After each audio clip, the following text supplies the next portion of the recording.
ఒక బొమ్మల దుకాణానికి పోయింది. సేటు ఈ డప్పు ధర ఎంత అని అడిగింది. 22 రూపాయలు అని అన్నాడు. అప్పుడు నాయనమ్మ దగ్గర 17 రూపాయలే ఉన్నది. మనుమడి కోసం డప్పు కూడా కొని లేకపోతేనే అని బాధతో ఇంటికి వెళ్ళసాగింది. అప్పుడు తొప్పలో ఆమెకు గుర్రాన్ని కర్ర చక్రం కనిపించింది. పోనీ దీనినైనా తీసుకోపోతా, నా మనుమడు ఆడుకుంటాడని దాన్ని సంచిలో వేసుకొని ఇంటికి బయలుదేరసాగింది. అప్పుడు గోపి నాయనమ్మ ఇంటికి వచ్చినప్పుడు నాయనమ్మను చుట్టేశాడు. నాయనమ్మ, నా కోసం డప్పు తెచ్చినవా అని అడిగాడు. డప్పు మరెప్పుడైనా తెస్తా, ఈ కర్ర చక్రంతో ఆడుకో అని చెప్పింది. అప్పుడు గోపి ఏంటి అనుకున్న ఆ చక్రాన్ని దొర్లించుకుంటా ఊరిలో పోయాడు. అప్పుడు ఒక చెట్టుకి పొయ్యి ముందుల ఒక అవ్వ ఏడుస్తూ ఉంది. అప్పుడు గోపి అక్కడికి వెళ్ళి, అవ్వ ఎందుకు ఏడుస్తున్నావు అని అడిగాడు. అప్పుడు అవ్వ, పొయ్యి రొట్టెలు చేసుకోవడానికి పిండి ఉంది కానీ పొయ్యి వెలిగించడానికి కట్టెలేదు అని అన్నది. అప్పుడు గోపి తన కర్ర చక్రాన్ని ఇచ్చాడు. ఆమె సంతోషంగా రొట్టెలు చేసుకుంది. నాయనా, నీకు ఇవ్వడానికి నా దగ్గర ఏమీ లేదు, ఈ రొట్టె తప్ప అని చెప్పింది. ఆ రొట్టెని తీసుకొని ఒక పేపర్ గిట్టుకొని తన భుజానికి ఎత్తుకొని తీసుకుపోయిండు. తన చేతిలో పెట్టుకొని తీసుకుపోయిండు. ఊరిలో సాగిపోయిండు. అప్పుడు కుండలు చేసే కనకయ్య కూతురు వాళ్ళ అమ్మ ఒడిలో కూర్చొని ఏడుస్తున్నది.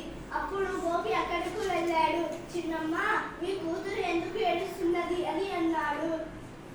ఆకలితో ఏడుస్తుంది బాబు అని చెప్పింది. అప్పుడు గోపి తన దగ్గర ఉన్న రొట్టెను సరితకు ఇచ్చాడు. పాప రొట్టె తిని నవ్వసాగింది. నా బిడ్డ, బాబు నువ్వెంతో మంచోడివి, నా బిడ్డ ఆకలి తీర్చినవు, నీకు ఇవ్వడానికి నా దగ్గర ఏమీ లేదు, ఈ కుండ తప్ప అని చెప్పింది. అప్పుడు ఆ కుండను తీసుకొని ఊరిలో సాగాడు.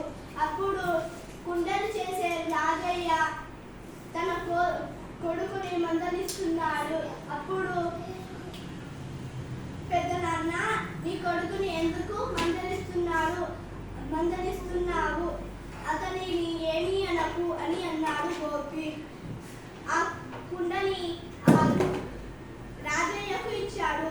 అప్పుడు రాజయ్య, బాబు నువ్వెంతో మంచోడివి, నీకు ఇవ్వడానికి నా దగ్గర ఏమీ లేదు, ఇంట్లోకి ఆ రాజయ్య ఇంట్లోకి వెళ్ళి ఒక పాత గొంగడి తీసుకొని గోపికి ఇచ్చాడు. గోపి ఆ గొంగడిని భుజాన ఎత్తుకొని నది దగ్గరికి వెళ్ళసాగాడు. అప్పుడు నది దగ్గర ఒక మనిషి చలితో గలగలా వణుకుతున్నాడు.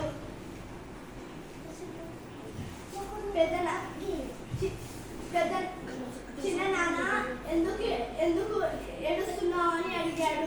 అప్పుడు, నేను ఒక వ్యాపారిని, వ్యాపారం చేసుకొని ఇంటికి బయలుదేరేటప్పుడు దొంగలు నా నగలు ఇంకా డబ్బులు అన్ని నగలతో పాటు వంటి మీద బట్టలు కూడా దోచుకుపోయారు అని అన్నాడు. అప్పుడు ఆ గొంగడి గోపి అతనికి ఇచ్చాడు. అతను ఆ గొంగడిలో కప్పుకొని, నాయనా, నువ్వు ఎంతో మంచోడివి, నాకు ఈ గొంగడి ఇచ్చి నా ప్రాణాలు కాపాడావు, నీకు ఇవ్వడానికి నా దగ్గర ఏమీ లేదు, ఈ గుర్రం తప్ప అని చెప్పాడు. ఆ గుర్రాన్ని గోపికి ఇచ్చాడు. గోపి ఆ గుర్రం కళ్ళాన్ని పట్టుకొని పట్టణానికి వెళ్ళాడు. అక్కడ ఆ పట్టణంలో ఒక పెద్ద ఊరేగింపు ఉన్నది. ఆ ఊరేగింపు చాలా పెద్దది. దాంట్లో బ్యాండ్ మేళం ఉన్నది. దాంట్లో సన్నాయి, డోలు, డప్పు అన్ని ఇంకా రకరకాలలో సన్నాయిలు ఉన్నాయి అని చెప్పిండు. గోపి ఒక ఆయన్ని అడిగాడు, తాత, ఈ ఊరేగింపు ఎందుకు ఆగిపోయింది? మేము బుక్ చేసుకున్న గుర్రం ఇంకా రాలేదు అని చెప్పాడు. అప్పుడు, మీరు బాధపడాల్సిన అవసరం లేదు, నా దగ్గర ఒక గుర్రం ఉంది అని చెప్పాడు. అప్పుడు గోపి తన గుర్రాన్ని వాళ్ళకి ఇచ్చాడు. ఊరేగింపు